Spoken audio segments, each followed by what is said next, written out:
Hello guys. Mayam singo maru je kai je loge haibu ko. Hoji ai gi maru lofam je adum atai tai disu dum lawe aduga mayam adum aina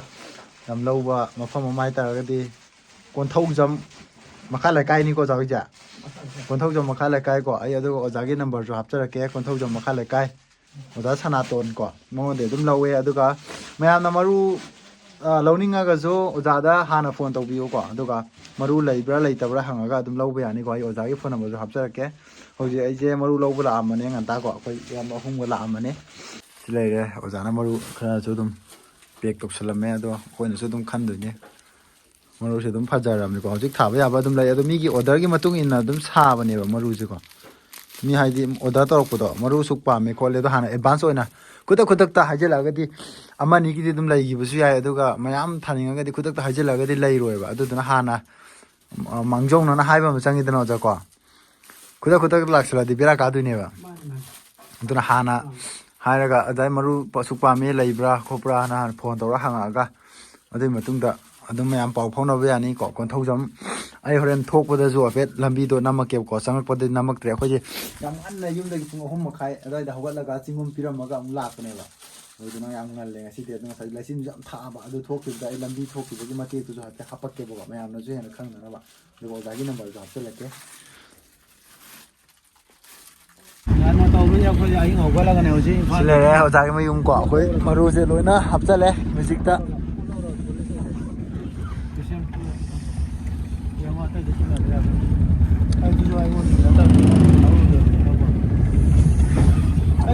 Kita buki in julai ko. Lo changom se. Abe thoro ko jai ne video na ma ke boga ma. Ai de he na kyan ta na ba. Ngapa da ri la.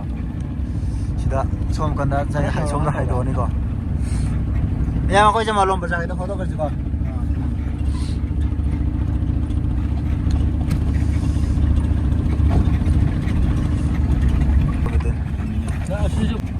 Ma'am sida transformer ma le ja. Si transformer ma le ji sigi lairak stress sidane ba sigi lairak sidane hajan du ji ko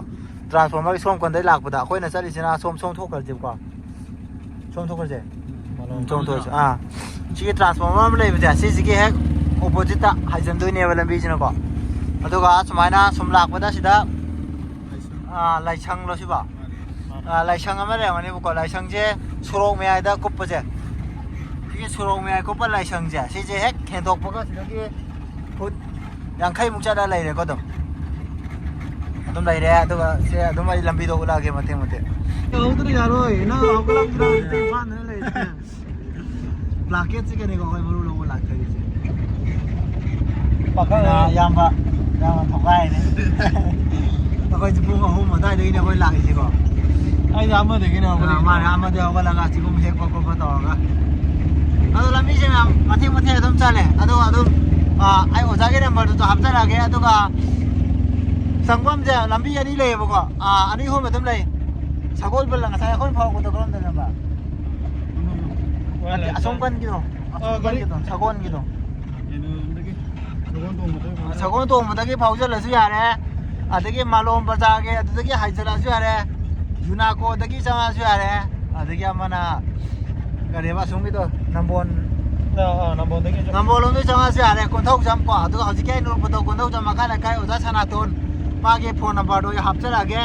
mayam jo dum hana phone dok san biro adu ga maru leibra khopra hangaga adum loning ba lo ba yare ko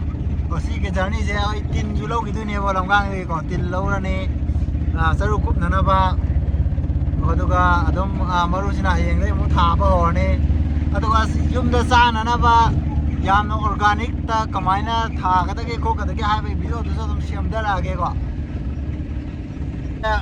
kon thok jam lai lem bi na ta kon thok jam lai lem bi lai bi je som si dai phau jan tu ba ko si da lang lo hong pa le je som sa la su ya do kon thok jam lai lem bi khong nang ji ge ma lom dai sangak pa da kon thok jam lai lem bi lai bi ji ge left side ta hai ro ba ko right ta so dum chapadi yai ado left tai hai ga na mung na e left tai hai ga sa ko to la moi ko do na yam nak sale si jina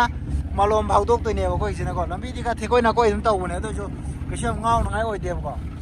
thon ga na wa jala ni sa law na ko am ba da ꯀꯣꯟꯊꯧ ꯖꯝ ꯂꯩꯔꯦꯝꯕꯤ ꯌꯧꯅꯕ ꯍꯥꯟꯅ ꯂꯥꯛꯄꯤꯔꯣ ꯂꯝꯕꯤ ꯈꯪꯗ꯭ꯔꯁꯨ ꯃꯌꯥꯝꯗ ꯍꯪꯉꯒꯀꯣ ꯍꯪꯉ ꯆꯠꯄꯁꯤꯅꯗꯤ ꯁꯣꯏꯗ꯭ꯔꯦ number 1ꯗ ꯀꯣꯟꯊꯧ ꯖꯝ ꯂꯩꯔꯦꯝꯕꯤ ꯍꯥꯟꯅ ꯂꯥꯛꯑꯣ ꯑꯗꯨꯒ ꯀꯣꯟꯊꯧ ꯖꯝ ꯂꯩꯔꯦꯝꯕꯤ ꯌꯧꯕꯗꯩꯗꯤ ꯂꯦꯐ ꯁꯥꯏꯗꯇ ꯍꯥꯏꯔꯅꯤ ꯑꯗꯨꯗꯩꯗꯤ ꯑꯗꯨꯝ ꯅꯛꯑꯦ ꯂꯣꯏꯅꯀꯣ ꯑꯗꯨꯒ ꯈꯪꯗ꯭ꯔꯒꯁꯨ ꯑꯣꯖꯥꯗꯁꯨ ꯑꯗꯨꯝ ꯍꯪꯕ ꯌꯥꯏꯀꯣ ꯑꯣꯖꯥ ꯑꯩꯈꯣꯏ ꯁꯤ ꯌꯧꯔꯛꯑꯦ ꯀꯋꯥꯏ ꯖꯒꯥꯗꯅꯣ ꯈꯣꯠꯄꯅꯣ ꯍꯥꯏꯅ ꯑꯣꯖꯥ ꯁꯅꯥꯇꯣꯟ ꯌꯥꯝꯅ ꯐꯕ ꯑꯣꯖꯥꯅꯦ ꯑꯣꯖꯥ ꯁꯅꯥꯇꯣꯟꯒꯤ ꯃꯔꯨꯁꯤ ꯀꯃꯥꯏꯅ ꯇꯧꯒꯦ ꯍꯥꯏꯐꯦꯠ ꯍꯥꯏꯕꯤꯌꯨ ꯃꯃꯥꯡꯒꯤ ꯚꯤꯗꯤꯑꯣꯗꯁꯨ ꯅꯪꯅ ꯊꯥꯒꯠꯈꯤꯗꯅꯦ ꯑꯣꯖꯥ ꯁꯅꯥꯇꯣꯟꯒꯤ ꯃꯔꯨꯗꯨ ꯌꯥꯝꯅ ꯐꯩ ꯑꯗꯨꯒ ꯀꯩꯒꯨꯝꯕ ꯌꯥꯝꯅ ꯊꯥꯅꯤꯡꯕ ꯏꯆꯤꯜ ꯏꯅꯥꯎꯅꯀꯣ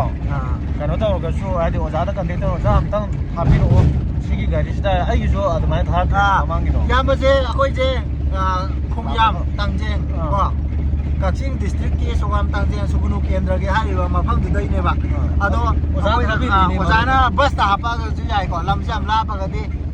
ꯁꯤꯒꯤ ꯁꯤꯗꯩꯅ ꯕꯖꯥꯔ ꯐꯥꯎ ꯊꯣꯛꯄꯒꯤ ꯂꯝꯕꯤꯒꯤ ꯑꯣꯛꯇꯣ ꯚꯔꯥ ꯑꯩꯈꯣꯏꯅ ꯏꯁꯥꯅ ꯄꯤꯗꯣꯏꯅꯤ ꯂꯣꯏꯅ ꯕꯁꯀꯤ ꯀꯩꯒꯤꯀꯣ ꯑꯗꯨꯒ ꯑꯣꯖꯥꯅ ꯑꯗꯨꯝ ꯁꯤꯜꯂꯒ ꯑꯗꯨꯝ ꯃꯔꯨ ꯌꯥꯝ ꯂꯧꯔꯒꯗꯤ ꯊꯧꯕꯥꯜꯒꯤ ꯒꯥꯔꯤꯗꯨꯗ ꯍꯥꯞꯄꯔꯣ ꯑꯗꯨꯒꯤ ꯒꯥꯔꯤꯗꯣ ꯍꯥꯞꯄꯛꯑꯣ ꯍꯥꯏꯔꯒ ꯑꯗꯨꯝ ꯍꯥꯞꯄꯁꯨ ꯌꯥꯏ ꯋꯥ ꯃꯦꯁꯤꯅ ꯄꯨꯟꯕ ꯆꯔꯨ ꯑꯃꯁꯨ ꯃꯥꯡꯗ ꯊꯧꯔ ꯂꯩꯔꯝꯃꯦ ꯑꯁꯤꯁꯨ ꯎꯠꯂꯛꯀꯦꯀꯣ ꯌꯥꯝ ꯐꯖꯩ ꯆꯔꯨꯅꯤꯀꯣ ꯑꯗꯣ ꯁꯤꯁꯦ ꯃꯌꯥꯝ ꯃꯦꯁꯤꯅ ꯄꯨꯟꯕ ꯆꯔꯨ ꯀꯨꯝꯗꯔꯝꯕ ꯅꯪꯒꯤꯁꯦ ꯁꯤꯗ ꯄꯨ ꯂꯩꯔꯝꯃꯦꯀꯣ ꯌꯥꯝ ꯐꯖꯩ ꯁꯨꯃꯥꯏꯅ ꯅꯣꯡ ꯇꯥꯗ꯭ꯔꯤꯉꯩꯗ ꯆꯔꯨꯁꯦ ꯆꯤꯡꯒꯨꯝ ꯊꯥꯕꯁꯤꯅ ꯑꯩꯈꯣꯏ ꯆꯔꯨꯁꯦ ꯋꯥ ꯔꯣꯂꯤꯡꯒꯤ ꯐꯖꯗ꯭ꯔꯣ ꯃꯁꯥꯁꯨ sina thong ama su la le ko me sina pun masaru ne ma aduna har gadi saru su yam phajaba saru nong to taba masa sengba yam kangba adum loksan biyo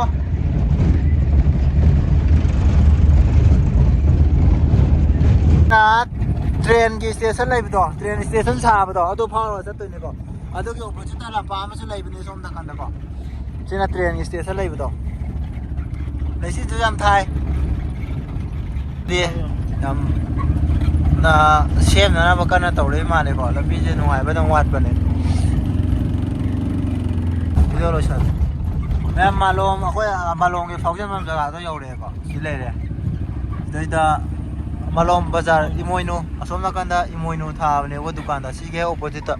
malom bazar hai ta ne ko si ge malom bazar ge opposite da chang do hai jan do ne ba malom bazar si le le malom bazar yaw dine som kai no lam da ge kwai thelom de hai da ga na malom bazar tha ba si yaw dine ge opposite da hai jan do ne video se sai mata da dum lo chala ge akoi jo si journey se kha ya me aduna dum yam ba jina thobda ra ga am nuai ba journey ma yum yaw chala ge ko ado me am ai oja gi number thai rap ke hai pa ge me am na su dum phone to san biro lambi khan da bu su dum oja da hang biro asi gi me am bye bye